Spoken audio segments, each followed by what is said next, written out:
sou Elza Magalhães, sou neurologista do Núcleo de Neurologia da Bahia. É uma clínica de neurologia onde a gente atende pacientes com todas as doenças do sistema nervoso. E eu estou aqui hoje para falar especialmente sobre o acidente vascular cerebral. Acidente vascular cerebral é a doença que mais acomete a população de faixa etária média e mais avançada, e ela é a principal causa de incapacidade e é a segunda causa de morte no Brasil. A gente precisa orientar a nossa população sobre as medidas de prevenção do acidente vascular cerebral. A AVC ela não é uma doença primária do sistema nervoso. Eu costumo dizer que o AVC ela é uma sequela, ela é uma consequência de várias doenças sistêmicas que muitas vezes não são bem tratadas e podem evoluir com essa complicação neurológica tão grave, tão incapacitante. Então é importante que as pessoas que tenham os fatores de risco para acidente vascular cerebral, como hipertensão, diabetes, dislipidemia, obesidade, tabagismo, essas pessoas precisam cuidar desses fatores de risco, precisam se tratar, precisa ter um acompanhamento médico regular para que não ocorra um desfecho tão grave quanto o acidente vascular cerebral.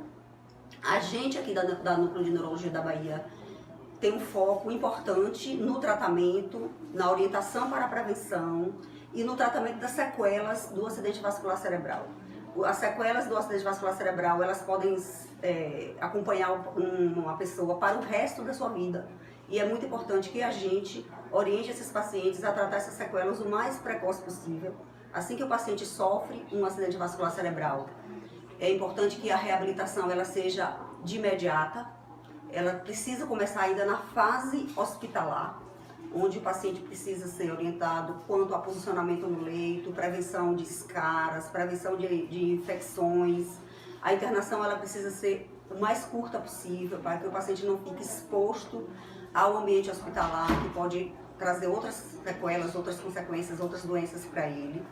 E após a alta hospitalar, esse paciente precisa ter um segmento nessa reabilitação, com a equipe de fisioterapia habilitada, com fisioterapeutas especializados na área neurológica. Isso faz uma diferença muito grande e que esses profissionais trabalhem conjuntamente com o neurologista. A gente precisa saber o que o fisioterapeuta está fazendo, a gente precisa ter uma interação com esses profissionais. O paciente pode necessitar, além do fisioterapeuta, de reabilitação de disfagia, que é a dificuldade de deglutir. Então, esse paciente pode precisar de um fonoaudiólogo, tanto para reabilitar a deglutição, quanto para reabilitar a voz, né? O paciente também pode ter como sequela uma perda da fala, e é o fonoaudiólogo que reabilita. O paciente pode precisar de um terapeuta ocupacional, que é quem vai ajudar esse paciente a resgatar a função de uma mão, por exemplo, a usar aquele membro sequelado para um resgate de autonomia, de funções que foram perdidas, isso é importante. E o neurologista precisa estar interagindo com esses profissionais. Então, a equipe de reabilitação de um paciente com AVC, ela precisa ser uma equipe multiprofissional, multidisciplinar, e que a gente precisa se conversar. É necessário que esses pacientes tenham um segmento linear e muito prolongado, né? Eu costumo dizer que a fisioterapia ela nunca para, a reabilitação nunca para. Se o paciente consegue ganhar a função, consegue recuperar parcialmente a função daquele membro comprometido e você para a reabilitação, ele pode regredir, ele pode perder. Então isso é uma coisa contínua e hoje o que a gente tem muito favorável na reabilitação neurológica é o tratamento da espasticidade com a toxina botulínica, né? Esse método hoje faz parte do tratamento da reabilitação de qualquer paciente com sequela neurológica de AVC.